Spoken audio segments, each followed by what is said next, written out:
அவளோட கையை பிடிச்சு ரோஜா மலர் கொத்துன அந்த விரலை தான் வாய்க்குள்ள வச்சு டேஸ்ட் பண்ண ஆரம்பிச்சிட்டான்.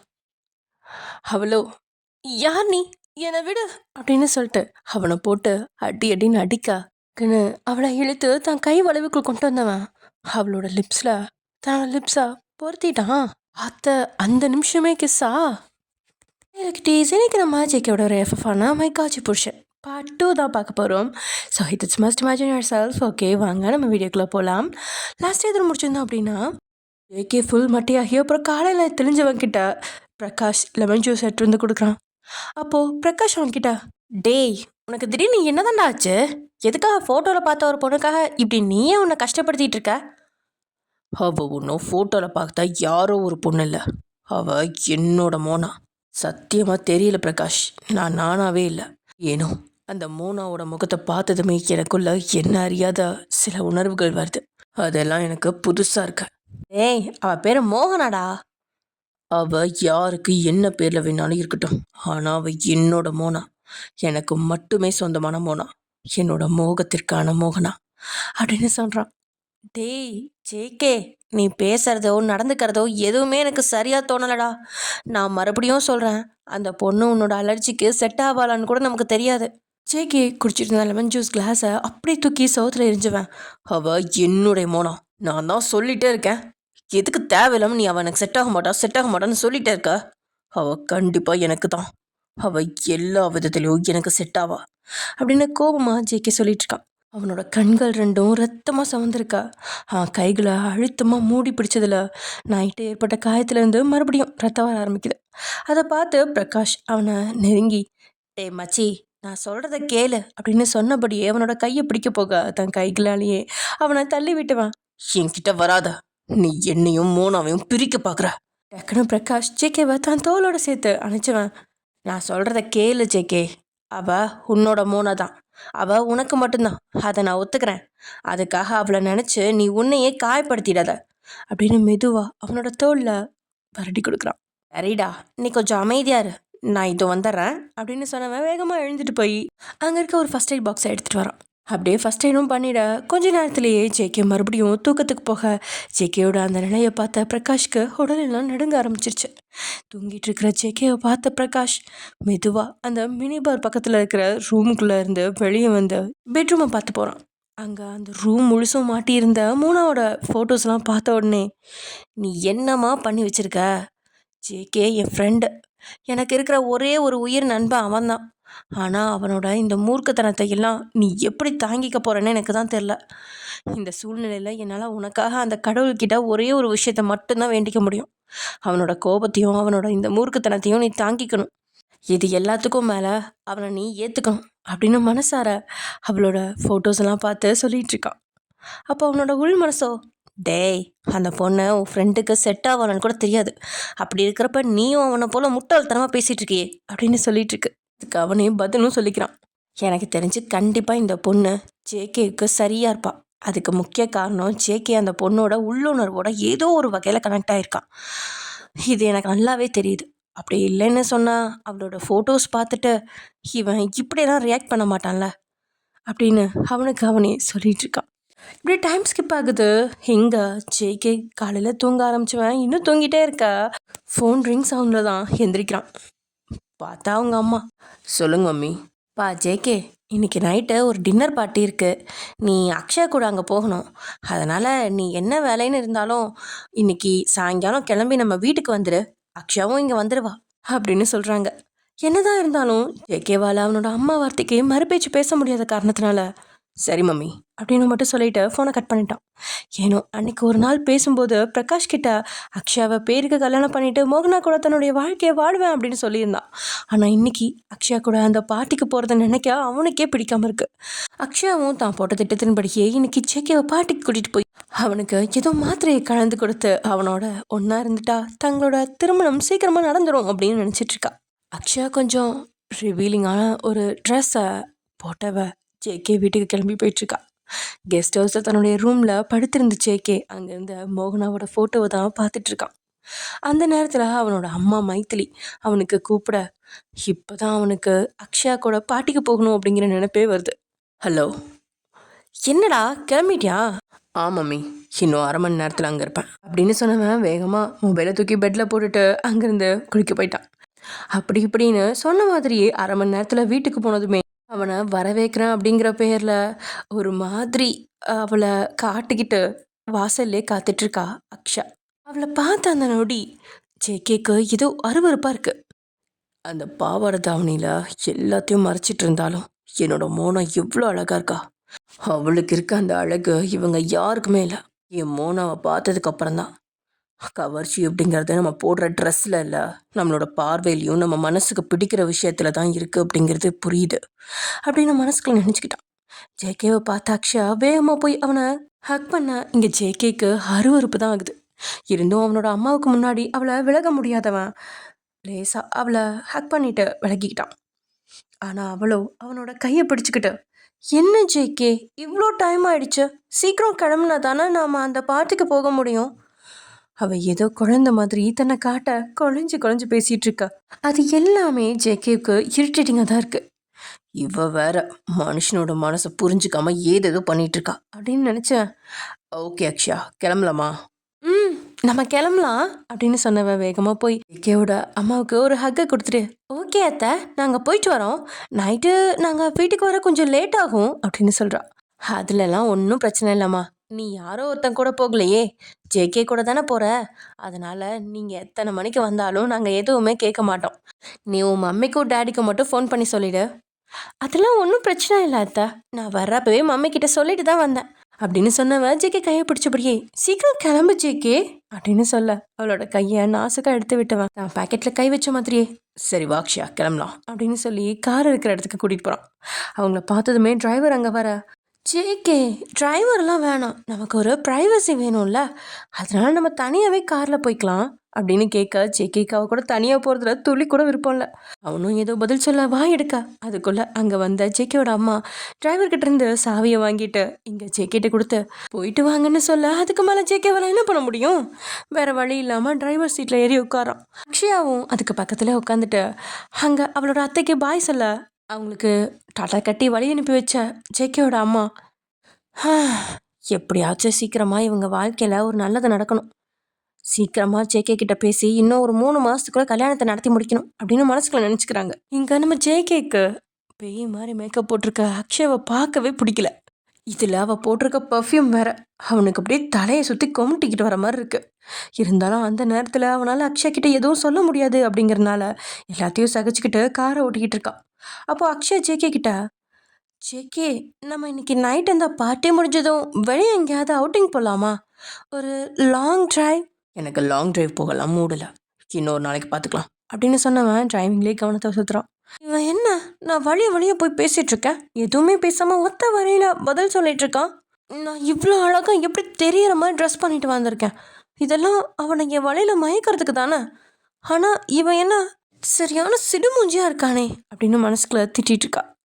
ஆனால் இங்கே ஜேகேவோ மோனாவோட நினைவில் காரை ஓட்டிகிட்டு இருக்கா. திடீர்னு அவன் கையை பிடிச்ச அக்ஷயா, இந்த சைடில் இருக்க சென்னை கிராண்ட் ஹோட்டல் அப்படின்னு சொல்ல, சாரி நான் மறந்துட்டேன் அப்படின்னு சொன்னவன் காரை அவள் காட்டின திசை பக்கம் திருப்புறான்.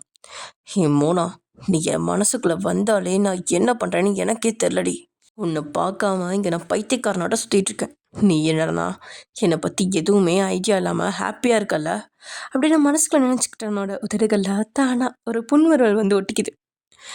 என்ன அவன் தன்னால் சிரிக்கிறான், ஒரு வேளை என்னோட அழகை எனக்கு தெரியாமல் ரசிக்கிறானோ அப்படின்னு மனசுக்குள்ள நினச்ச அக்ஷயா, ஜேகே நீ என்னை பற்றி எதுவுமே சொல்லலை, நான் அழகாக இருக்கேனா, இந்த ட்ரெஸ் எனக்கு நல்லா இருக்கா, உனக்கு என்ன பிடிச்சிருக்கா, ஏதாச்சும் சொல்ல அப்படின்னு அக்ஷயா கேட்க அவனோட மனசோ, இதெல்லாம் ஒரு ட்ரெஸ்ஸுன்னு போட்டுட்டு வந்து என் முன்னாடி நிற்கிறதும் இல்லாமல் இதில் அழகாக இருக்கான்னு வேற கேட்குறாளே, இவளை என்ன பண்ணுறது அப்படின்னு நினச்சவன் போலியா சிரிச்சபடியே, உனக்கு என்ன போட்டாலும் அழகாக தான் இருப்ப அக்ஷயா அப்படின்னு சொல்கிறான்.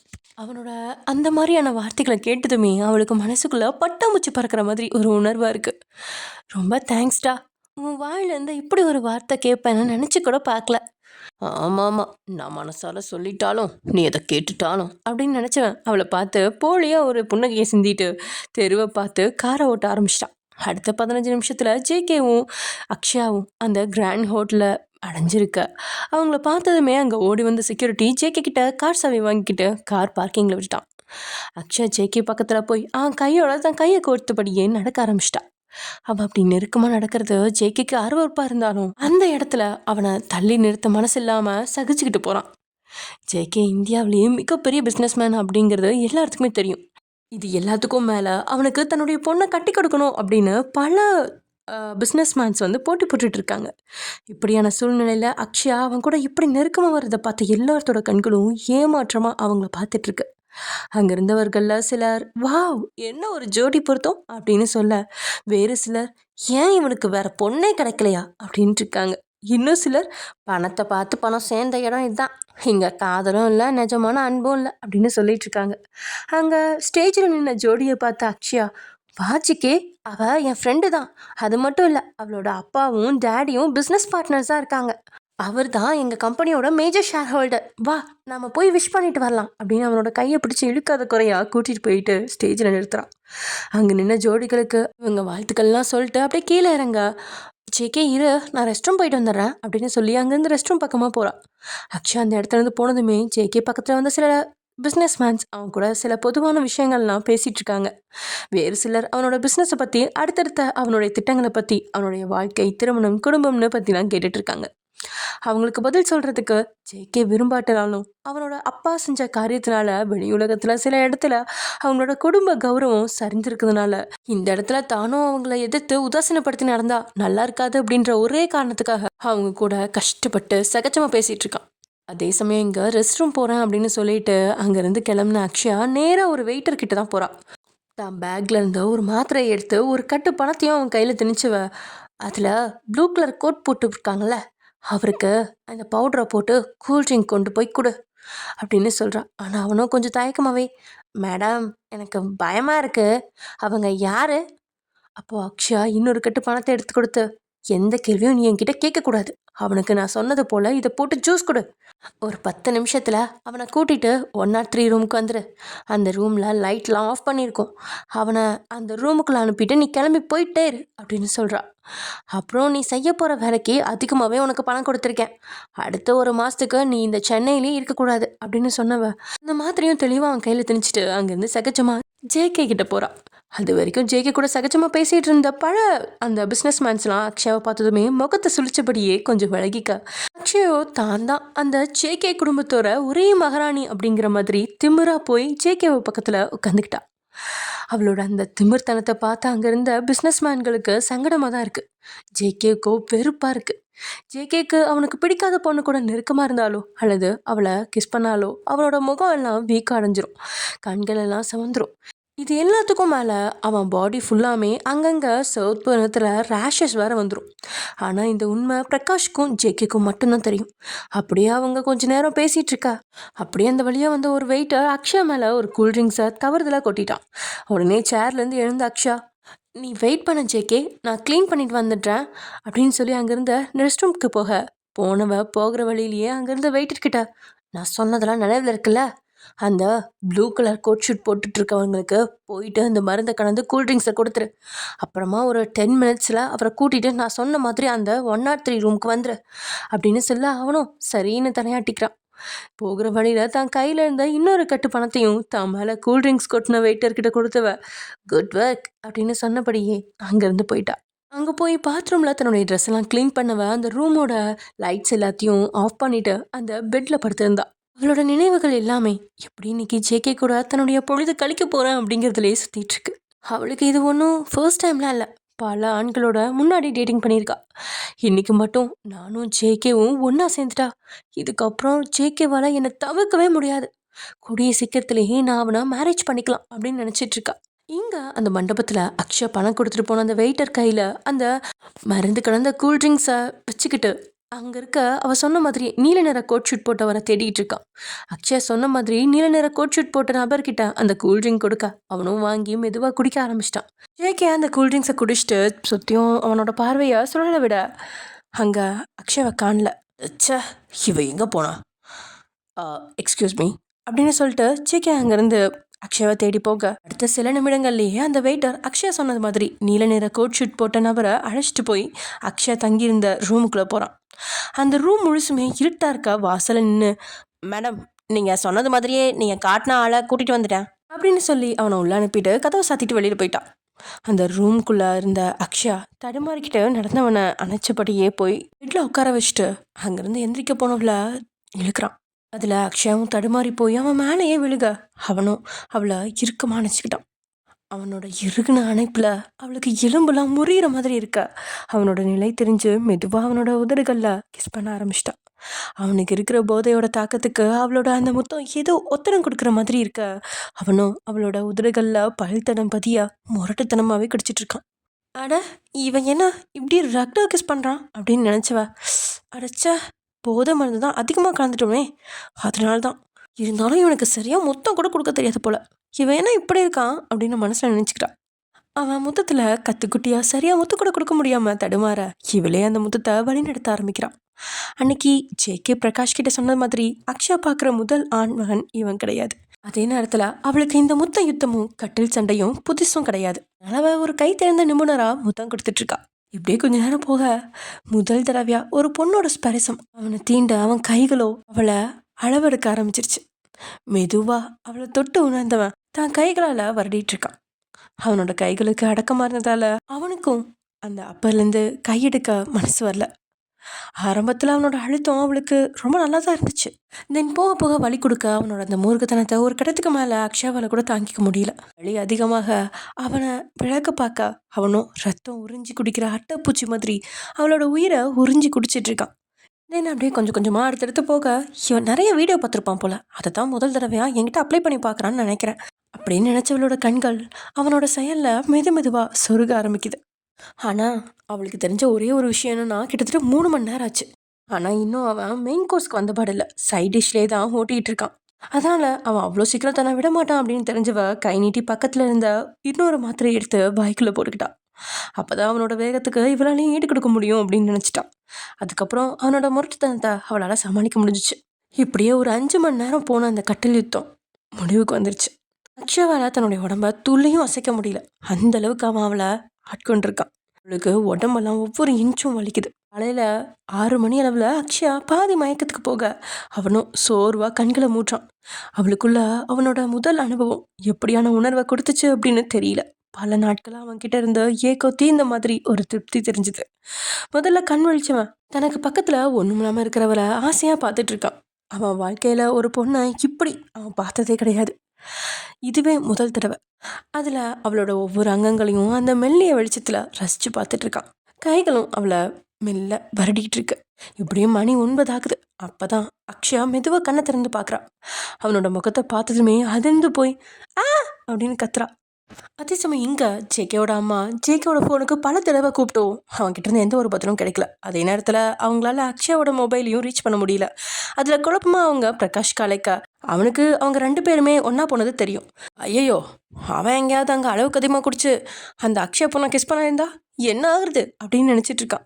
அதுக்கு முக்கிய காரணம் அவனுக்கு அக்ஷயா மேலே அலர்ஜி இருக்கிறது பிரகாஷ்க்கு நல்லாவே தெரியும். அவன் அக்ஷயா கூட நெருங்கி போனாங்கன்னா கண்டிப்பாக அவனுக்கு ரேஷஸ் வந்துடும். அதோட முகமும் பார்க்க முடியாத அளவுக்கு வீக்கமாக வந்து அவனோட உருவமே உருகுலைஞ்சு போயிடும்.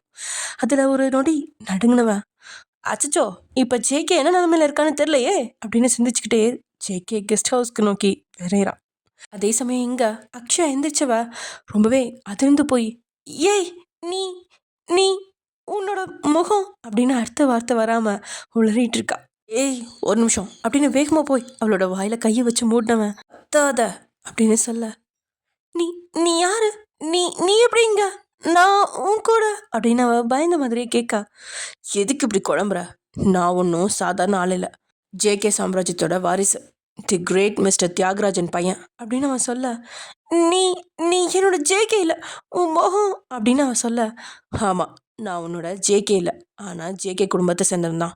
என்னோட பேர் நம்ஜூன், உன் மாமனார் தியாகராஜனோட 2வது பொண்டாட்டிக்கு பிறந்த ஒரே பையன் அப்படின்னு அவன் சொல்ல, அதில் அவனை விட்டு வேகமாக எழுந்தவ, நீ நீ எதுக்கு என்னோட ரூமுக்கு வந்த, நான் ஜேகே அப்படின்னு நினச்சிதான் உன் கூட அப்படின்னு அவன் தடுமாற்றமாக சொல்ல, அதுக்கு என்ன ஜேகே இல்லைனா இந்த நம்ஜூன், இருந்தாலும் என்னோட முதல் அனுபவத்தை நீ ரொம்ப அழகாக மாற்றிருக்க அப்படின்னு சொல்கிறான்.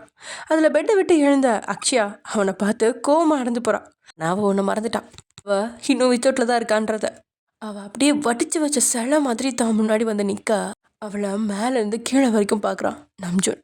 அவனோட பார்வை மாற்றத்தை பார்த்த அக்ஷயா அப்போதான் அவன் பார்வை போகிற இடத்த பார்த்தவ அதிர்ந்து போறா.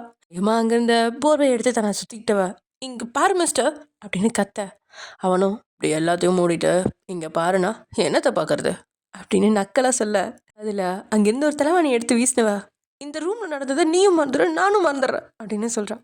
அது எப்படி இவ்வளோ நடந்ததுக்கு அப்புறமா மறக்க முடியும்? என்னாலலாம் இதெல்லாம் சாதாரணமாக எடுத்துக்க முடியாது. என்னோட டேடி பண்ண தப்பால் நான் நிறையவே அவமானங்களை சந்திச்சு வாழ்ந்துட்டுருக்கேன். அதனால என்னோட வாழ்க்கையில் நான் தொடுற முதல் பொண்ணு நான் கட்டிக்க போகிறவள மட்டும்தான் இருக்கணும்னு நினச்சி இத்தனை வருஷமாக நான் கன்னி பையனாகவே வாழ்ந்துட்டு இருந்தேன். இப்போ உன்னால தான் என்னோட பியூரிட்டிக்கு களங்கம் வந்துருச்சு. எனக்கு தெரிஞ்சு நீ ஒன்றும் ஜேகே கேர்ள் ஃப்ரெண்டோ அல்லது ஒய்ஃபோ இல்லை. அதனால நீ என்னையே கல்யாணம் பண்ணிக்கோ. அதில் அக்ஷயா ஷாக் ஆகி அதெல்லாம் முடியாது, என்னால் உன்னெல்லாம் கல்யாணம் பண்ணிக்க முடியாது, எனக்கு என்னோட ஜேகே மட்டும்தான் புருஷன் அப்படின்னு சொல்கிறா. வேகமாக எழுந்து அவளோட கழுத்தை பிடிச்சேன். என்னடி உனக்கு பியூரிட்டினா அவ்வளோ சீப்பாக போச்சா? பையன்தான், ஆனால் எனக்கு என்னோட பியூரிட்டி ரொம்ப முக்கியம். பொண்ணுங்களுக்கு மட்டும்தான் பியூரிட்டி இருக்குன்னு உனக்கு யார் சொன்னாங்க? இப்போ சொல்கிறேன், நல்லாவே கேட்டுக்கோ. நீ தான் எனக்கு பொண்டாட்டி, அதில் எந்த மாற்றமும் இல்லை. இதுக்கும் மேலே என்னை ஏமாத்திட்டு போய் ஜேகேவை கல்யாணம் பண்ணிக்கிறேன் டேவை கல்யாணம் பண்ணிக்கிறேன்னு சொன்ன அப்புறம் உன்னை நான் உயிரோடவே விட மாட்டேன். நீ இந்த நம்ஜுனுக்கு தான், அதை மாற்ற அந்த கடவுளால் கூட முடியாது. இப்போ நீ கிளம்பி உன் வீட்டுக்கு போ. நான் என்னோட வீட்டில் பேசிட்டு முறைப்படி வந்து உன் வீட்டில் பொண்ணு கேட்குறேன் அப்படின்னு சொல்கிறான். ஏய் நீ அப்படின்னு சொன்னபடியே அவனை பார்த்து ஒரு ரெடி எடுத்து வைக்க, அவள் சுற்றி இருந்த போர்வையை இழுத்து அவகிட்ட இருந்து பிரிச்சு எறிஞ்சுவன். அவளை ஃபுல்லாக சுட்டி காட்டி, இந்த ப்ராப்பர்ட்டியை நான் முழுசாக பார்த்துருக்கேன், அதை அணுவாக அனுபவிச்சிருக்கேன். அதில் என் கைப்படாத இடம்னு எதுவுமே இல்லை. அதுக்கு சாட்சியாக இங்கே இருக்கிற பழித்தடங்களும் நகைக்கீரர்களும் சாட்சி. அதனால் நல்லா தெரிஞ்சுக்கோ, என்கிட்ட இருந்த நீ தப்பிக்க முடியாது. நான் தொட்ட முதல் பொண்ணு நீ தான். உன்னோட கடைசி உயிர் இருக்கிற வரைக்கும் எனக்கு பொண்டாட்டி நீ தான் அப்படின்னு சொல்கிறான். அவனோட பேச்சிலையும் அவனோட கண்களில் இருந்த தீவிரத்துலையும் அக்ஷயா ஒரு நொடி ஆடிதான் போயிட்டா. மேலும் அவன் அவளை பார்த்து, உனக்கு ஃபர்ஸ்ட் டைம் இல்லைன்னு எனக்கு தெரியும், ஆனால் அதை பற்றி எனக்கு எந்த கவலையும் இல்லை. நீ இதுவரையில் எப்படி வேணாலும் இருந்துக்கோ, ஆனால் எப்போ நான் உன்னை தொட்டனோ இதுக்கப்புறமா நீ எனக்கு மட்டும்தான் சொந்தம். உன் மேலே இன்னொருத்தனோட மூச்சு காத்து கூட படக்கூடாது. ஒரு வேளை அப்படி உன்னை வேற ஒருத்தன் நெருங்கினா அவனை உயிரோட விட மாட்டேன். அது ஜேகேவா இருந்தால் கூட நான் பார்த்துட்டு சும்மா இருக்க மாட்டேன். உன் கண்ணு முன்னாடியே அவனை சித்திரவதை பண்ணி போட்டு தள்ளிடுவேன் அப்படின்னு நம்ஜுன் பெரிய வில்ல மாதிரி பேசிட்டு இருக்க. அவனோட வார்த்தையில இருந்த கடுமை அவன் இதை வாய் வார்த்தைக்காக சொல்லலை, கண்டிப்பாக செஞ்சும் காட்டுவான் அப்படிங்கிறது அக்ஷயாவுக்கு உணர்த்த அவளோட உடம்பே நடுங்க ஆரம்பிச்சிருச்சு. அவனுக்கு முன்னாடி அவளோட கையை வச்சு மறைச்சிட்டு நின்றுட்டு இருக்கா. அவளோட கையை விளக்கி அவனை ஹக் பண்ணிக்கிட்டவன், இப்போ எதுக்கு இதெல்லாம் மறைச்சிட்டு நிற்கிறா, இதை நான் பார்க்கலையா என்ன அப்படின்னு கேட்டவன் அவளை பெட்டில் தள்ளி அவளை பல விதமாக ஃபோட்டோஸும் எடுத்துக்கிட்டான். அவள் எவ்வளோ தடுத்தும் அவனோட செயலை அவளால் தடுக்கவே முடியல. அதே மாதிரி இவனும் அவள் பக்கத்தில் போய் சில பல ஃபோட்டோஸையும் எடுத்துக்கிட்டான். அதோட சில வீடியோக்களையும் எடுத்தவன். அந்த வீடியோலேயே நல்லா பார்த்துக்கோ, இது நம்மளோட ஒரிஜினல் வீடியோ. இது நாளைக்கு நீ என்னை ஏமாத்தினா கூட வெளி உலகத்துக்கு எல்லாத்துக்கும் காட்டிடுவேன். அந்த நேரத்தில் இதை மாஃபிங் வீடியோன்னு நீ யார்கிட்டையும் சொல்ல முடியாது. இப்போ என்னோடய லிப் மூமெண்ட் நான் தெளிவாக இந்த வீடியோவில் பதிவு செய்கிறேன். அதனால் நீ தான் என் பொண்டாட்டி, நான் தான் உன் புருஷன், இதை ஞாபகத்தில் வச்சுக்கோ அப்படின்னு சொன்னபடியே அந்த வீடியோ பதிவை ரெக்கார்ட் பண்ணுறான். இன்னும் அப்படியே குளிச்சுட்டு டவலை கட்டிட்டு அவன் வெளியில் வர, இங்கே இவ அப்படியே பெட்ஷீட்டை போர்த்திட்டு நடுங்கிட்டு உட்காந்துருக்கா.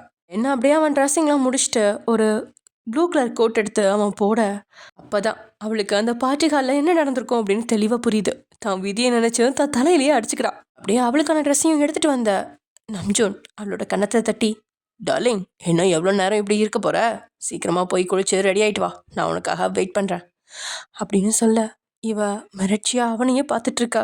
என்ன டார்லிங், நானே உன்னை கூட்டிகிட்டு போய் குளிப்பாட்டவா இல்லை நீயே குளிச்சுக்கிறியா அப்படின்னு நம்ஜுன் கேட்க, வேகமாக பெட்டில் இருந்து இறங்கி குளிக்கிறதுக்கு ஓடிட்டா.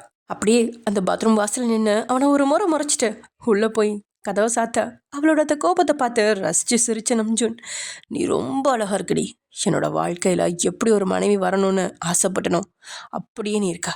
ஆனால் நீ யார், உன் பேர் என்ன, எதுவுமே எனக்கு தெரியாது. கண்டிப்பாக ஒன்று மட்டும் தெரியும், நீ எங்கள் குடும்பத்துக்கு ஏற்ற பொண்ணு தான். ஏன்னா நீ ஜேகே வாழ்க்கையில் வரணும்னு ஆசைப்படுறதால.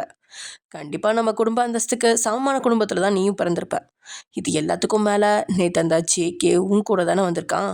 அந்த பார்ட்டி ஹாலில் கூட உன்னையும் அவனையும் பற்றி தான் பேசிகிட்டு இருந்தாங்க. அதனால இப்போ எனக்கு உன்னை பற்றி எந்த ஒரு கவலையும் இல்லை. இப்போ நீ யார், உன் பேர் என்னங்கிறது மட்டும்தான் நான் தெரிஞ்சுக்க வேண்டியிருக்கு.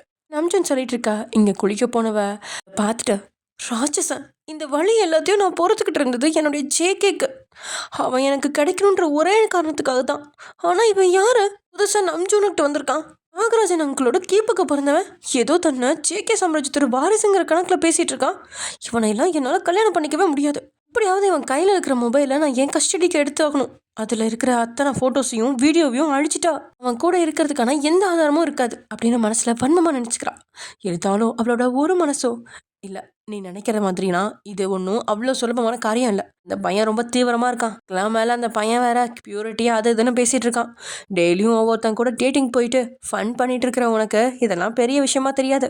ஆனால் அவனோட பேச்சில் தீவிரம் இருக்குது. அதனால் பார்த்து நடந்துக்கோ அப்படின்னு அவளோட மனசாட்சி அவகிட்ட எச்சரிச்சிட்டு இருக்கு. விஷயத்தில் நான் கண்டிப்பாக ஜேகே அம்மாட்ட ஹெல்ப் கேட்க முடியாது. அவங்களுக்கு நான் நைட்டு இன்னொருத்த பையன் கூட ஸ்டே பண்ணியிருக்கேன்னு தெரிஞ்சா கண்டிப்பாக ஜேகே எனக்கு கட்டி கொடுக்க மாட்டாங்க. அதனால நான் இதை என்னோட முறையில் தான் டீல் பண்ணணும் அப்படின்னு முடிவெடுத்தவா ஷவரை திறந்து விட்டு குளிக்க ஆரம்பிக்கிறான். இங்கே பிரகாஷ் ஜேகேவோட செக்யூரிட்டி டீமுக்கு கூப்பிட்டு விசாரிக்கிறான். அப்போ தான் அவங்க நேற்று நைட்டு ஜேகேவுக்கு சின்ன ஆக்சிடென்ட் ஆயிடுச்சு அப்படின்னும் அவன் அதை பற்றி யார்கிட்டையும் சொல்ல வேணாம் அப்படின்னு சொன்னதால தான் யாருக்கும் அதை பற்றி சொல்லலை அப்படின்னு சொல்கிறாங்க. அதை கேட்ட பிரகாஷ் கோவமா, இது ஏன்டா என்கிட்ட முன்னாடியே சொல்ல அப்படின்னு பயங்கரமாக அவங்கள போட்டு கற்று விட்டுட்டு, சரி இப்போ ஜேகே எங்கே இருக்கான், எப்படி இருக்கான் அப்படின்னு கேட்க, சார் அவர் நல்லா தான் இருக்காரு, கொஞ்சம் லேசாக தான் அடிபட்டிருக்கு அப்படின்னு நாங்கள் செக்யூரிட்டி டீமில் இருக்க ஒருத்தன் சொல்ல, சரி ஓகே எந்த ஹாஸ்பிட்டல் அப்படின்னு கேட்டுட்டு ட்ரைவ் பண்ணி போயிட்டுருக்கான் பிரகாஷ். அவன் போக போகவே இந்த அக்ஷயா பொண்ணு அவன் கூட தானே போச்சு, அவள் கூட ஏன் ஃபோன் பண்ணி இது சொல்லலை அப்படின்னு அவளை திட்டிக்கிட்டே போயிட்டுருக்கான். அங்கே போனதுக்கப்புறம் ஜேகே அங்கே நல்லா இருக்கிறத பார்த்ததுக்கப்புறம் தான் பிரகாஷ்க்கு கொஞ்சம் நிம்மதியாகவே இருக்குது. டே என்னடா ஆச்சு, ஏன்டா இப்படி பண்ணிகிட்ருக்க அப்படின்னு கேட்க, டே பிரகாஷ், உனக்கு தான் தெரியும்ல நான் எவ்வளோ வேணாலும் குடிப்பேன். ஆனால் குடித்ததுக்கப்புறம் கண்டிப்பாக நான் ட்ரைவ் பண்ண மாட்டேன். இது இது ஆக்சிடென்ட் இல்லை, அட்டெம்ப்ட் மர்டர். கேட்க சொன்ன அந்த வார்த்தைகளில் உறைஞ்சு போய் நின்ன பிரகாஷ், என்னடா சொல்கிற, உன்னை கொலை பண்ண திட்டம் போட்டாங்களா? அது யாரு? எனக்கு தெரிஞ்சு இது அந்த ஜிமினோட ஆட்களாக தான் இருக்கும். நான் தான் ஜிமினோட மாஃபியா குரூப்பை அடியோடு அழிச்சிட்டேன். ஜிமினோட மாஃபியா குரூப்பை நீ அழிச்சிட்டியா அப்படின்னு பிரகாஷ் கேட்க, ஆமாடா, அவனுக்கு ஒரு பெரிய கேங் லண்டனில் இருந்துச்சு. அதை வச்சு அவன் ரொம்ப அட்டுழியங்கள் பண்ணிகிட்டு இருந்தான். அதனால தான் லாஸ்ட் டைம் போனப்போ அவங்க எல்லாருமே கூண்டோட காலி பண்ணிட்டேன் அப்படின்னு ஜேகே சொல்ல, அதை கேட்டு பிரகாஷ் தான், டேய் என்னடா ஏதோ எறும்பு பொந்துக்கு மருந்து போட்டு அழிச்சது மாதிரி இவ்வளோ அசால்ட்டாக சொல்கிற?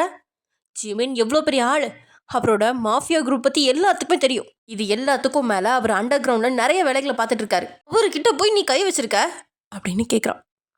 ஆமாடா, அந்த ஜிமின் அண்டர் கிரவுண்டில் என்ன வேணாலும் பண்ணிட்டு போட்டோம்.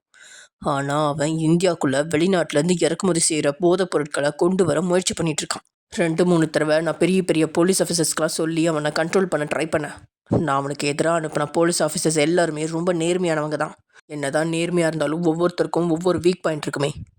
ஜிமின் அவங்க தன்னோட பணத்துக்கு மயங்கலைங்கிறத தெரிஞ்சதும் சம்மந்தப்பட்ட அதிகாரிங்களோட குடும்பத்தை பணயமாக வச்சு அவன் நினச்சதை சாதிக்க ஆரம்பிச்சிட்டான். அதனால் அவனோட சட்டத்துக்கு புறம்பான விஷயங்களை அதிகாரிங்களால் கூட கட்டுப்படுத்த முடியல. அதுக்கு நீ என்னடா பண்ணி வச்சிருக்க அப்படின்னு பிரகாஷ் கேட்க, இன்னும் இல்லை, லண்டனில் ஒரு பெரிய டீலை வெளிநாடு ஒன்றுக்கு முடிச்சதுக்காக பார்ட்டி பண்ணிட்டு இருந்தாங்க. அவங்க ஆர்டர் பண்ண சாப்பாட்டில் நான் பாய்சன் கலந்துட்டேன். அதை சாப்பிட்டு அத்தனை பேரும் காலி ஆயிட்டாங்க. டேய் என்னடா சொல்கிற, பாய்சன் கலந்தியா?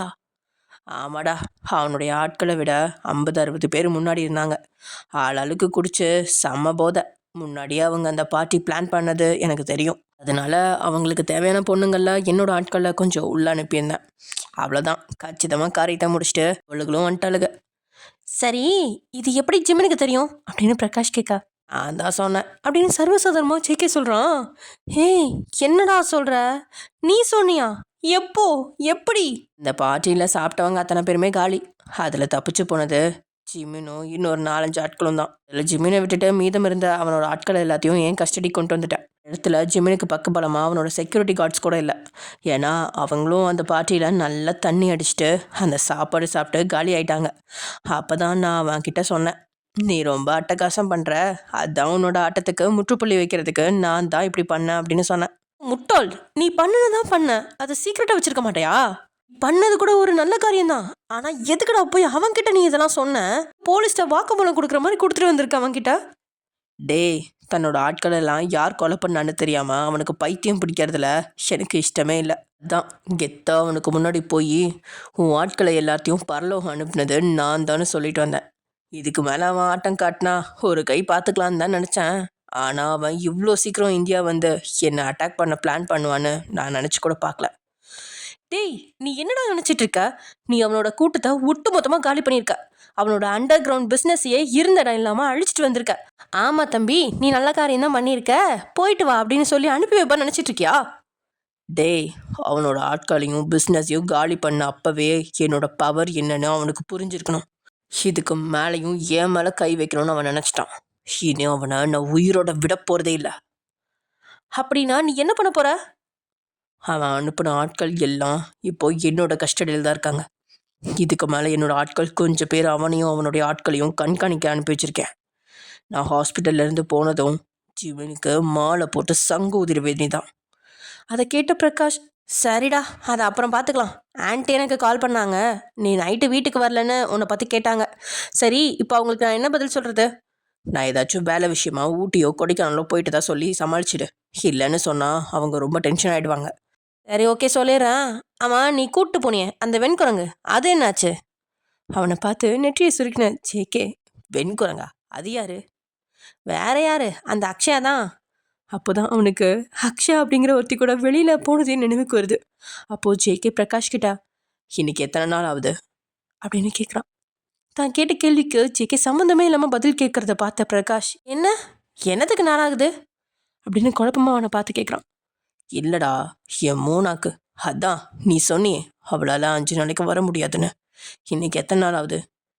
அட கடவுளே, இவன் அதை இன்னும் மறக்கலையா? ஒரு நாடே பத்திட்டு எறிகிறப்ப ஒருத்தன் மட்டும் ஜாலியாக ஜூஸ் குடிச்சிட்டு இருந்தானா. அந்த மாதிரில இருக்கு இவன் கதை. இவனை போடுறதுக்கு அவன் ஆள் அனுப்புகிறான். இன்னொரு பக்கத்தில் இவனோட அம்மா என்ன போட்டு வறுத்தெடுக்கிறா. இதுக்கு மேலே அந்த அக்ஷயாவோட போன பொண்ணு இப்போ என்ன ஆச்சுன்னே தெரில. அதெல்லாம் கேள்வி கேட்காம மூஞ்சி கூட பார்க்காத மோனாவை பற்றி கேட்டுட்டு இருக்கானே. கடவுளே, என்னெல்லாம் எதுக்குடா இவன்கிட்ட கொண்டுட்டு போய் ஃப்ரெண்டாக சேர்த்த அப்படின்னு தன்னைத்தானேன்னு வந்துக்கிறான். அப்போது ஜேகே அவன்கிட்ட, சொல்லுடா அப்படின்னு கேட்கா. டேய், அவன் இன்னும் 2 நாளில் கிளம்பி வந்துடுவாடா. அது வரைக்கும் நீ கொஞ்சம் பொறுமையாரு. கிளம்பி வந்துடுவாளா? ஏன், அவள் எங்கே போனா கிளம்பி வர்றதுக்கு? அட, வாய் தவறி உளறிட்டேனே அப்படின்னு நினச்சி பிரகாஷ் அடுத்து எப்படி சமாளிக்கிறது அப்படின்னு யோசிச்சுட்டு இருக்கான். டேய், உன்னை தான் கேட்குறேன், அவள் எங்கே போனா? அது அது ஒன்றும் இல்லைடா, அவளோட வீட்டிலேருந்து கிளம்பி உன் வீட்டுக்கு வந்துடுவான்னு தான் அப்படி சொல்ல வந்தேன். நீ எதுக்கு தேவையில்லாமல் யோசிச்சுட்டு இருக்க? கொஞ்ச நேரம் ரெஸ்ட் எடு. சரி, இப்போ சொல்லு, உன் கூட வந்த அந்த அக்ஷயா எங்க? ஆக்சிடென்ட் ஆனப்ப உன் கூட தானே இருந்தா? அப்போது அக்ஷயாவை பற்றி நினச்சவன், தெரியலடா, என் கூட தான் வந்தா. பக்கத்தில் உரசி நின்றுட்டு இருந்தா. எனக்கு அவளை பார்க்கவே அருவருப்பாக இருந்துச்சு. அதுக்கப்புறம் கிளம்பி வாஷ்ரூம் போகிறேன்னு சொல்லிட்டு போனான். அதுக்கப்புறம் அவள் வரவே இல்லை. ஏய், அவள் ஒரு பொண்ணுடா, உன் கூட வந்தவளை காணலை. அவளை தேடி பார்த்தியா இல்லை ஃபோன் போட்டு தான் பார்த்தியா? என்கிட்ட அவளோட ஃபோன் நம்பரே இல்லைடா. எப்பயாச்சும் அவளாக கூப்பிடுவா, அப்போ பேசுவேன். இவளோட நம்பரெல்லாம் நான் சேவ் பண்ணிக்கவே இல்லை. டேய், என்னடா இவ்வளோ பொறுப்பு இல்லாமல் பதில் சொல்கிற? இப்போ உன்னோட அம்மா கேட்டால் என்ன பதில் சொல்ல போகிற? உன் கூட வந்த அக்ஷயா ஃபோன் கூட ரீச் ஆகலை அப்படின்னு தன்னுடைய அம்மா சொன்னாங்க அப்படின்னு சொல்கிறான். அவள் என்னடா குழந்தையா? கண்டிப்பாக இந்நேரம் அவளோட வீட்டுக்கு போயிருப்பா, இல்லை யாராவது பையன் கூட டேட்டிங்கில் இருப்பா. அவளை பற்றி எல்லாம் கவலைப்படாத மச்சி அப்படின்னு சலுப்பாக சொல்கிறான் நம்ம ஜேகே. ஆமாம், அது என்னவோ உண்மைதான். ஒருவேளை அந்த பார்ட்டியில் உன்னை விட அழகாக யாரையும் பார்த்துருக்கலாம், அவன் கூட அவன் நைட்டை ஸ்பெண்ட் பண்ணியிருப்பா அப்படின்னு பிரகாஷ் சொல்ல. டேய், அது அவளோட பர்சனல். அவளுக்கு யாரை பிடிச்சிருக்கோ அவங்க கூட போகட்டும், என்ஜாய் பண்ணட்டும். இதை பற்றி நம்ம எதுவுமே கேட்க தேவையில்லை. அவள் என்னை டிஸ்டர்ப் பண்ணாமல் இருந்தால் அதுவே எனக்கு போதும் அப்படின்னு சொல்லிட்டு இருக்கான் ஜேகே. இப்படியே டைம் ஸ்கிப் ஆகுது. அப்போது அந்த தரகர் மறுபடியும் பிரகாஷ்க்கு கால் பண்ணி, சார், அந்த பொண்ணு இந்தியா வந்துருச்சான். நாளைக்கு காலையில் அவங்கள கூட்டிகிட்டு வரலான்னு அவங்களோட சித்தி எனக்கு ஃபோன் பண்ணி சொன்னாங்க. அப்போது பிரகாஷ்க்கு ஒரு நொடி துடிக்க மறந்த இதயம் மறுபடியும் துடிக்க ஆரம்பிக்குது. அப்படியா, சரி, நான் இன்னொரு 10 நிமிஷத்தில் உங்களுக்கு கால் பண்ணி எங்கே வரணும், எத்தனை மணிக்கு வரணும்னு சொல்கிறேன் அப்படின்னு சொல்லிட்டு ஜேகே கிட்ட, ஜேகே, அந்த பொண்ணு நாளைக்கு வரலாமான்னு கேட்குறாங்க அப்படின்னு பிரகாஷ் கேட்க, அதுக்குள்ளே 5 நாள் முடிஞ்சிருச்சா? அப்போ அந்த பொண்ணு நாளைக்கு வந்துருமா அப்படின்னு ரொம்பவே புத்துணர்ச்சியா ஜேகே கேட்க. ஆமாண்டா, நாளைக்கு அந்த பொண்ணு வரதை தான் சொல்லியிருக்காங்க. எங்கே வர வைக்கிறது? சரி, நீ அவளை கெஸ்ட் ஹவுஸ்க்கு கூட்டிகிட்டு வந்துரு. அதில் அது இந்த பிரகாஷ், என்ன கெஸ்ட் ஹவுஸ் கூட்டிகிட்டு வரதா? என்னடா உளர்ற? ஏண்டா, நான் கெஸ்ட் ஹவுஸ்க்கு தானே கூட்டிகிட்டு வர சொன்னேன். எதுக்கு ஏதோ நரகத்துக்கு கூட்டிகிட்டு வர சொன்ன மாதிரி இவ்வளோ பதற? ஆமாடா, நீ சொன்னாலும் சொல்லனாலும் அந்த பொண்ணுக்கு இந்த இடம் நரகம்தான் அப்படின்னு மனசுக்குள்ள நினச்சவன், இல்லைடா, நீ எப்பவும் யாரையும் கெஸ்ட் ஹவுஸ்க்குலாம் கூட்டிகிட்டு வர மாட்டியே, அதான். அது வேற பொண்ணுங்க, இது மோனா, என்னோட மோனா. அவளை நான் என்னோட கெஸ்ட் ஹவுஸ்க்கு தான் கூட்டிகிட்டு வருவேன். அதனால நீ அவங்கள இங்கே வர சொல்லு. கடவுளே, நாளைக்கு என்ன நடக்க போகுதோ அப்படின்னு தனக்குள்ள சொன்னவன், சரி நான் சொல்லிடுறேன். நாளைக்கு என்ன டைம் அந்த பொண்ணை வர சொல்றது? நீ காலையில் சீக்கிரமாக வர சொல்லு, ஒரு 7 மணி மாதிரி. டேய், உனக்கு என்ன பைத்தியமா? யாரையாச்சும் அந்த நேரத்தில் வர வைக்கலாமா? ஏன் வரமாட்டாங்களா? இல்லடா, என்ன இருந்தாலும் அந்த நேரத்துக்கு அப்படின்னு கொஞ்சம் தயங்க. சரி, அப்போ 10 மணி மாதிரி வர சொல்லு. சரிடா மச்சி, நான் இப்போவே அந்த தரகருக்கு ஃபோன் பண்ணி சொல்கிறேன் சொன்னவன் இங்கே விஷயத்த சொல்ல, அதே சமயம் இங்கே மோனாவோட அப்பாவோ மறுநாள் காலையில், அதாவது ஸ்ரீலங்காலேருந்து நைட்டு வந்தாங்க, மறுநாள் காலையில் நேரமேவே வந்து லண்டன் கிளம்பிட்டாரு. நல்ல சமயம் அப்படின்னு லட்சுமியும் மோகனாவை தன்னுடைய ஃப்ரெண்டு ஒருத்தவங்களோட மகளுக்கு நிச்சயதார்த்தம் அப்படின்னு சொல்லி ஜேகே கெஸ்ட் ஹவுஸ்க்கு கூட்டிகிட்டு வராங்க. இதோட கெஸ்ட் ஹவுஸ் இருக்கிறதோ அந்த சிட்டிலேயே ரொம்பவே பணக்காரங்க அதிகமாக வசிக்கிற இடத்துல இருக்கும். அந்த இடத்துக்குள்ளே போகிறதுக்கே ப்ரைவேட் வண்டிகள் எதுக்குமே வந்து அனுமதி கிடையாது. அதனால் ஜேகே அனுப்பியிருந்த கார்லேயே அவங்க 2 பேருமே போயிட்டுருக்காங்க. அவங்க போயிட்டு இருந்த அந்த பாதையையும் சுற்றி இருந்த அந்த பங்களாக்களையும் பார்த்த மோனாவுக்கு பயம் தொத்திக்குச்சு. சித்தி, எனக்கு இந்த இடத்த பார்க்கவே ரொம்ப பயமாக இருக்குது. இங்கே தான் உங்களோட ஃப்ரெண்டு இருக்காங்களா? இவ்வளோ பெரிய பணக்காரங்களா உங்கள் ஃப்ரெண்டு அப்படின்னு பயந்த குரலை கேட்டுட்ருக்கா. அவளோட கேள்வியில் எரிச்சல் அடைஞ்ச லக்ஷ்மி, ஏன் மோகனா, உன்னோட அப்பாவும் ரொம்ப பெரிய பணக்காரர் தானே? அவர் அவ்வளோ பணக்காரராக இருக்கிறப்ப எனக்கு பணக்கார பொண்ணுங்களாம் ஃப்ரெண்ட்ஸாக இருக்க முடியாதா என்ன? இப்படி பைத்தியக்காரத்தனமாக கேள்வி கேட்டுட்ருக்க. ஆக்சுவலி உண்மையை சொல்ல போனால் லட்சுமிக்கும் கூட இந்த இடத்த பார்க்கும்போது கொஞ்சம் பயமாக தான் இருக்குது. நாங்கள் 2 பக்கங்களையுமே பெரிய பெரிய மரங்கள் வளர்க்கப்பட்டு ஒவ்வொரு இடத்துலையும் பெரிய பங்களாக்கள் காணப்படுது. அப்போது அவங்களோட காரும் அங்கே இருந்த ஒரு பெரிய பங்களாவுக்கு முன்னாடி நிற்க, அந்த பங்களாவோட கேட்டு மட்டும் 3 பேர் உயரத்துக்கு இருக்குது. அந்த பங்களாவோட பிரம்மாண்டத்தை பார்த்த லட்சுமி ஒரு நொடி தயங்கி நிற்க, மோகனா அவங்களோட கையை பிடிச்சபடியே, சித்தி ரொம்ப பயமாக இருக்குது, ஃபங்க்ஷன்னு சொன்னீங்க, யாரையுமே காணலை அப்படின்னு கேட்குறா. ஆக்சுவலி லக்ஷ்மி கூட மோகனாவை கேட்குறவன் ஏதோ சின்ன பணக்காரன் அப்படின்னு மட்டும்தான் நினச்சிட்டு இருந்தா. ஆனால் அந்த ஜேகே இருந்த இடத்துக்கு வந்ததுமே அவன் சாதாரண ஆள் இல்லை அப்படிங்கிறது மட்டும் அவளுக்கு தெளிவாக புரியுது. காரை உள்ளே போக போக அவங்களுக்குள்ள நடுக்கம் எடுக்க ஆரம்பிச்சிருச்சு. அதே நேரம் மோகனாவும் ஐந்து ஏதோ உளறிட்டு இருக்க, அடி போடி, நீ வாய் விட்டு சொல்லிட்ட, என்னால் சொல்ல முடியல அப்படின்னு மனசுக்குள்ளே நினச்சவங்க, அதெல்லாம் ஒன்றும் இல்லை மோகனா, நம்ம வீட்டுக்கிட்ட வந்துட்டோம் வா அப்படின்னு சொல்லிட்டு இருக்காங்க. கரெக்டாக அதே மாதிரியே அந்த கார் ஒரு கேட் முன்னாடி நிற்க, அந்த கேட்ல இருக்க செக்யூரிட்டியும் அந்த காரை பார்த்துட்டு கேடு திறந்து விட அந்த கார் அந்த மாளிகைக்குள்ள மெதுவா அசைஞ்சு ஆடியபடியே போகுது. இந்த இடம் முழுசுமே மரங்கள் சூழ்ந்திருக்க, அந்த மரங்கள் முடியிற இடத்துல ஒரு பெரிய வெள்ளை மாளிகை இருக்கு. அதோட பிரம்மாண்டத்தை பார்த்த லட்சுமி, அட கடவுளே, இது என்ன மனுஷர் இருக்க மாளிகையா இல்ல பேய் பிசாசு வசிக்கிற மாளிகையா அப்படின்னு நினைச்சிட்டு இருக்காங்க. காரை அந்த வீட்டை போட்டிக்கோள நிறுத்தின டிரைவர் வேகமா வந்து மோகனா பக்கம் இருந்த கதவை திறந்தவர், வாங்கம்மா அப்படின்னு கூப்பிடுறாரு. அதில் அவரை குழப்பமாக பார்த்தபடியே மோகனா கார்ல இருந்து இறங்க, அவளோட பின்னாடி வந்து லக்ஷ்மி கொஞ்சம் பதட்டத்தோட இறங்குறான். ஏனோ அந்த இடத்துக்கு வந்ததுக்கப்புறம் மோகனாவுக்கு புத்துணர்ச்சியாக இருக்குது. அவளோட பதட்டம் பயம் எங்கேயோ போயிடுச்சு.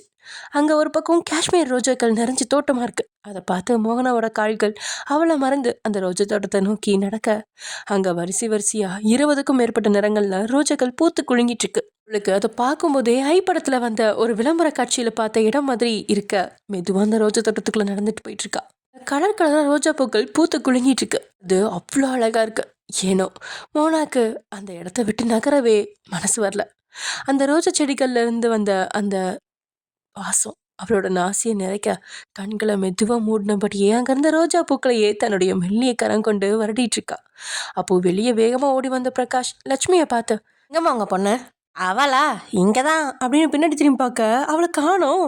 எங்கடான சுத்தி முத்தி பார்க்க ரோஜா செடிக்கு நடுவில் நிற்கிற மோகனாவை கை காட்ட பிரகாஷ்க்கு தூக்கி வாரி போட்டுருச்சு. அட கடவுளே, இது ஜேகே ஆசையா வச்சிருக்கிற ரோஜா பூவாச்சே, அதுக்குள்ள இந்த பொண்ணு போய் என்ன பண்ணுது அப்படின்னு பதட்டம் அடைஞ்சவன் வேகமா அந்த ரோஜா செடிகளுக்கு இருந்த அந்த இடத்த நோக்கி போகிறான். அங்கே போய் மோனாவோட பேரை கூப்பிட்றதுக்கு முன்னாடி அவனோட ஃபோன் ரிங் ஆகுது. அதை எடுத்து பார்த்தவன், இது என்ன ஜேகே மாடியிலேருந்து எனக்கு கால் பண்ணுறான் அப்படின்னு நினச்சபடியே எடுத்து, ஹலோ, அவளை டிஸ்டர்ப் பண்ணாத, அவளுக்கு அந்த ரோஜா செடி பிடிச்சிருக்குன்னு நினைக்கிறேன், அவள் அங்கேயே இருக்கட்டும். அதில் குழப்பம் முடிஞ்ச பிரகாஷ் நிமிர்ந்து மேலே பார்க்க, இங்கே அவனோட ரூம் பால்கனியில் நின்று அவன் மோகனாவை தான் பார்த்துட்டு இருக்கான். அடுத்த நொடியை திரும்பி மோனாவை பார்க்க அவளோட தலையில் மஞ்சள் நிற ரோஜா பூ இருக்கு. அட கடவுளே, அந்த பொண்ணு இதுலேருந்து ரோஜா பூ பிடிங்கி தலையில் வேற வச்சிருக்கா அப்படின்னு மனசுக்குள்ள நினச்சவன், நிஜமாவே மேலே இருக்கிறது என்னோட ஃப்ரெண்டு ஜேகே தானா அப்படின்னு ஒரு நொடி குழப்பமா நிமிர்ந்து பார்க்குறான். மச்சான், நிஜமாவே நீ தானா அப்படின்னு கேட்டுன்ட்டான். ஏண்டா, நான் தான். அதை ப்ரூவ் பண்ணுறதுக்கு உன்னை கூட்டிகிட்டு போய் அந்த சூளமேட்டில் போடணுமா அப்படின்னு கேட்குறான்.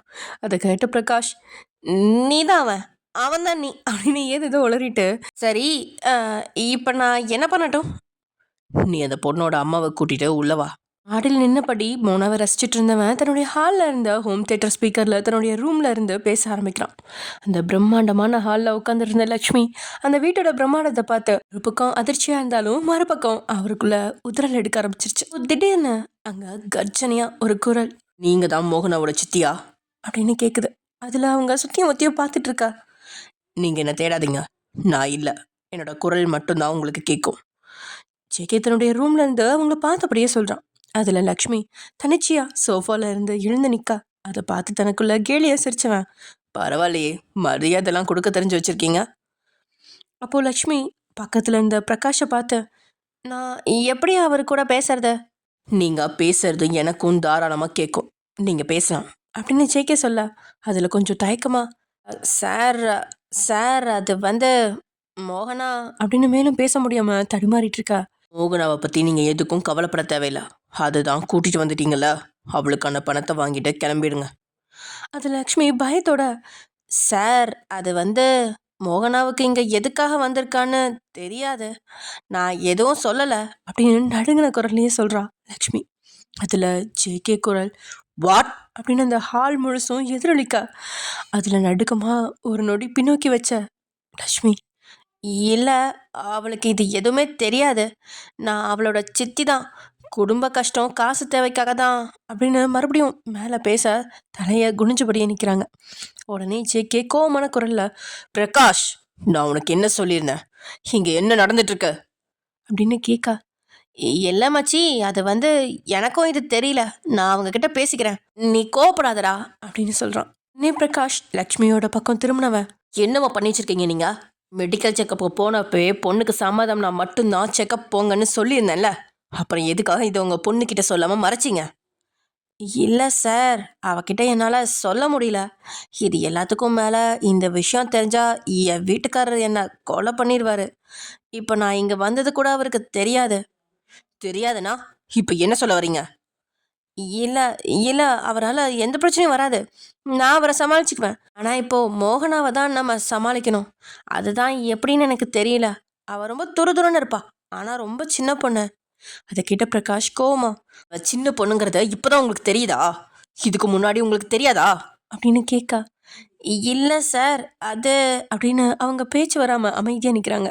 அதுக்குள்ள ஜேகே பிரகாஷை, சீக்கிரமாக இந்த விஷயத்த ஷார்ட் அவுட் பண்ணி அந்த அம்மாவுக்கு செட்டில் பண்ணி அனுப்பிவிடு, இதுக்கு மேலே அவங்க இந்த வீட்டுக்கு பக்கமே வரக்கூடாது அப்படின்னு சொல்லி வைக்க, அதில் லக்ஷ்மி அதிர்ந்து போய், சார் அது எப்படி சார், அவள் எங்கள் பொண்ணு, நாளைக்கு அவங்க அப்பா வந்து பொண்ணை பார்க்கணுன்னு சொன்னால் நான் என்ன பண்ணுறது? உங்களுக்கு 25 லட்சம் தான் பேசியிருக்கேன், வேணும்னா இன்னொரு 25 லட்சம் எக்ஸ்ட்ரா கொடுத்துடலாம், உங்களுக்கும் உங்கள் பொண்ணுக்கும் இனி என்ன சம்மந்தமும் இல்லை, யாருமே அவளை தேடிட்டு இந்த வீட்டு பக்கம் கூட வரக்கூடாது. அதை கேட்ட பிரகாஷ், இது என்னடா, அந்த பொண்ணுக்கிட்ட இவனுக்கு அலர்ஜி இருக்கா இல்லையா எதுவுமே தெரியல, டீல் பேசிகிட்டு இருக்கான், முதல்ல அந்த பொண்ணுக்கிட்ட இவனை பழக வச்சு பார்க்கணுமே அப்படின்னு மனசுக்குள்ளே நினச்சிவேன். அம்மா ஒரு நிமிஷம் நீங்கள் இங்கே இருங்க, நான் வந்துடுறேன் அப்படின்னு சொன்னவன் வேகமாக மாடிப்படி ஏறி ஜேகே ரூமுக்கு போகிறான். உள்ளே போய் மைக் ஆஃப் பண்ணி வச்சவன், இந்த பொண்ணு ஓகேவா இல்லையா எதுவுமே தெரியாமல் எதுக்கு நான் இந்த அம்மா கிட்ட பேசிகிட்டு இருக்க? நான் தான் சொல்கிறேன்ல, எனக்கு என் மூணா ஓகே, அவளுக்கும் எனக்கும் எந்த ஒரு அலர்ஜியும் வராது, நான் சொன்னது மாதிரி அவங்களுக்கு 50 லட்சம் ரூபாய் கொடுத்து இந்த பக்கம் கூட வரக்கூடாதுன்னு சொல்லி அனுப்பிவிட. தன்னுடைய ரூமுக்கு போய் ஒரு சுட்கேஸ் எடுத்துட்டு வந்து காஷ் கிட்ட செக்கே கொடுக்க, என்னடா இது? 50 லட்சம், இவங்களுக்கெல்லாம் செக்கு கொடுத்து நம்ம யாருன்னு காட்டி கொடுக்க தேவையில்லை, அதனால இந்த பணத்தையே கொடுத்துரு அப்படின்னு சொல்லி அந்த பணப்பெட்டியை பிரகாஷோட கையில் திணிக்கிறான். இந்த ரோஜா செடிகளுக்குள்ள எல்லோ கலர் பட்டு பாவாடையும் அதுக்கு கிரீன் கலர்ல பிளவுஸும் போட்டு கரும்பச்சை நிறத்துல தாவணியும் போட்டிருக்கா மோகனா. பாவாடை தாவணியில காத்துல பறந்துட்டு இருக்கிற அவளோட தாவணியோட முந்தான பாக்குறதுக்கு அழகான ரோஜா செடிக்குள்ள ஒரு வண்ணத்து பூச்சி வட்டம் அடிக்கிற மாதிரி இருக்கு. மேல இருந்து இமை கொட்டாம அவளையே ரசிச்சிட்டு இருந்த ஜேகேயோட கைகள் பாரபட்சமின்றி அவளை போட்டோ எடுத்துட்டு இருக்கு. கொஞ்ச நேரம் அந்த ரோஜா பூந்தோட்டத்துக்குள்ள பட்டாம்பூச்சியா சிறகடிச்சிட்டு இருந்தவ அங்க இருந்த ஊஞ்சல பார்த்த உடனே புள்ளிமான் மாதிரி துள்ளி குதிச்சுட்டு அந்த ஊஞ்சல்ல உட்காந்து ஆட ஆரம்பிச்சிட்டா. ஊஞ்சல் ஆடுற அதிர்வுல பக்கத்துல இருந்த மரத்துல இருந்த பூக்கள் எல்லாமே அவள மேலேயே மெல்லிய சாரல் மழை மாதிரி விழ ஆரம்பிச்சிருச்சு. நிமிர்ந்து பார்த்தவ மேல இருந்து விழுகிற பூக்கள்ல சிலத கைகள்ல ஏந்தினவ அதுகளோட ஏதோ கதை பேசிட்டு இருக்கா. அப்பப்போ அந்த பூக்களுக்கு முத்தமும் கொடுத்துட்டு ரசனையா அந்த இடத்த சுத்தி பார்த்துட்டு இருக்கா. அவ அந்த ஊஞ்சல்ல இருந்து ஆடிட்டு இருந்தாலும் ஏனோ அவளோட மனசு முழுசும் அந்த பூக்கள் குலுங்கிட்டு இருந்த ரோஜா பூக்களையே சுத்திட்டு இருக்கு. மறுபடியும் எழுந்து அந்த ரோஜா செடிகளுக்குள்ள போறா. ஜேகே அவளையே பார்த்துட்டு இருக்கா. மோகனா மறுபடியும் அந்த ரோஜா செடிகள்ல இருந்த பூக்களை கைகளால வருடிட்டு இருக்கா.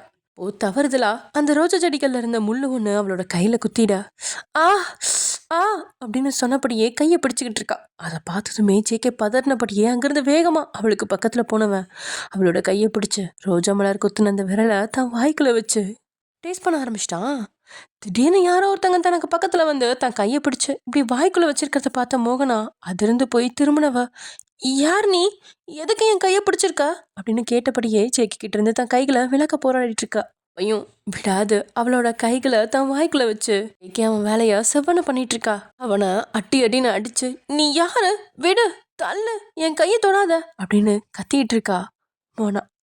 அதுல ஒரே சுத்துல அவளை தன்னை நோக்கி இழுத்து அணைச்சவன் அவளோட திட்டுக்களை அடக்கும் பொருட்டு அவ உதட்டல தான் உதடுகளை பொருத்தியிருந்தான். ஓகே ஃப்ரெண்ட்ஸ், இதோட இந்த எபிசோட முடிச்சுக்கலாம். நெக்ஸ்ட் எபிசோட என்ன நடக்க போகுது அப்படிங்கிறத நெக்ஸ்ட் எபிசோட்ல பார்க்கலாம். ஓகே, பாய்.